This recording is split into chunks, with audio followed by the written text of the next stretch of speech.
It's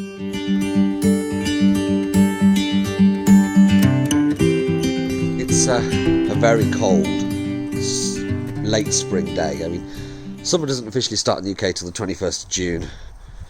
It is, I don't know what today's date is. It's around the 7th or the 8th. Anyway, so what we're going to do, so what I want to do is, I've got the, what's this one? This is the Sunspring 10 kilowatt heat pump. I'm going to put much heat out of this one day today. I've got the chlorinator and I've got the sand filter. But what we've got to do is we've basically got to cut this off here, because that was the piece I was showing you that you cannot screw the auto cleaner attachment to that, because it's the 1 1/4 inch. So what I've got to do is I've got to take the knife and cut the pool about there. So I'm just going to make sure that black marker is all removed from this pool. This is not something I do lightly, but it's got to be done. Okay, so I thought I'd show you we're about halfway, a little over a quarter of the way there. Look, we're past the point of no return, because obviously there's a hole in my boot. No, there's a hole in my pool. There we go, look. Ooh, pokey pokey.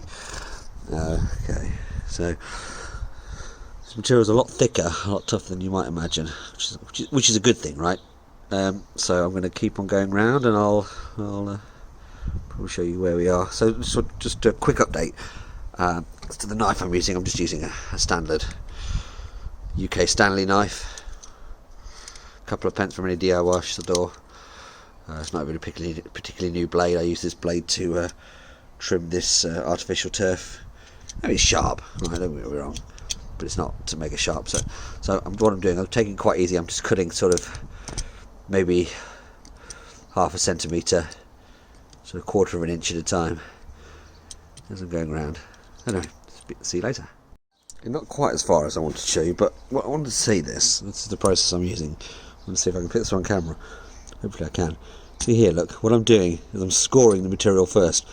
So what I did was I made a first pass around the whole thing, scored it, and then made a second pass, and then gently just teased the scoring slightly further apart, and then it makes it a lot easier because you've sort of cut through the tougher layers and the outer rubber layers. These apart, and then you're into the fibrous parts, and then these fibrous parts seem to cut and sort of fits and starts. So yeah, carry on.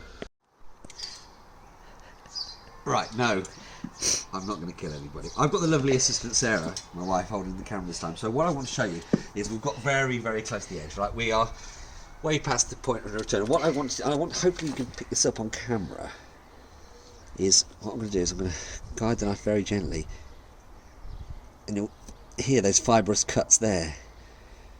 I think this is the last bit. You don't want to slip. We're not going to slip, are we, Sarah? No, you're not. Okay. Your life depends on it. So we're going to go down, because I want to go. Obviously, we don't want to go up. Probably send me into labour if you slipped. Yeah, we should just say for the camera, Sarah is 38 weeks pregnant today. So we might be having a water birth in this pool. Who knows? There we go. Ta-da! What did you do? What did you do? Look at what you've done. What did you do? Right. Right. I've cut the hole out. A bit of sandpaper here.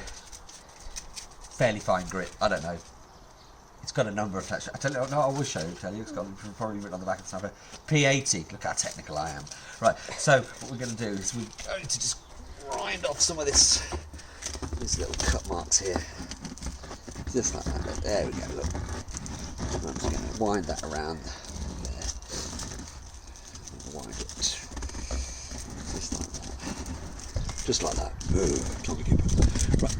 There we go. And I think that's enough of that. Thank you. Right. So this is the bit we wanted to fit. This piece here. And remember, we've measured the inside of that black rubber washer there, so I'm going to push that in there. Oh, that's a perfect fit. Listen to that. That means the threads are grabbing nicely there. We want to take that and we want to make sure that that's facing upwards. take the retainer and you simply screw that onto there. Now this is good for two reasons, right? So the old pump, let me just find the old plunger valve. So what we had on this old plunger valve, the plunger valves didn't come with this pool, by the way, because it's the smaller one. I really wish they'd do that. So we had the Intex B adapter. It says on these adapters somewhere, but this is the Intex B adapter. I'll just show you that one for a second. I can unscrew this grey collar. If I unscrew this grey collar, you hear me snorting on the TV. I hate the sound of my own voice, I really do. So that's what this is here. This part here comes away. Oh, this rubber stuck to itself.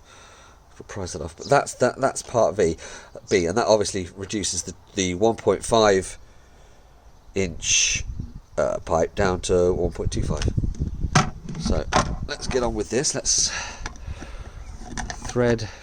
be threading that on there. It's very I'm just doing this one-handed, so if you bear with me. There we go, and that should pull that through there, bite on that valve, bite on there, and then produce a nice tight seal. Perfect. And then all we've got to do, take this plunger valve and put it straight onto there. So let's do that. Ta-da! All finished. So massive thanks to Home Skillet for his video. I thought that was amazing. It really gave me the confidence to go ahead and do that. What I'd really like to do is the inlet, but so let's open the plunger valve. Open it. There we go. So I hadn't quite filled my pool, as you can see. It's still quite cold. Look at this dreary summer day. Well, it's a late spring day in the UK, but we're going to have a wonderful pool this summer with the kids splashing in and out. So that's what. Oh, and this is just the aerator that I've made sure I put in. Right. Thank you for watching.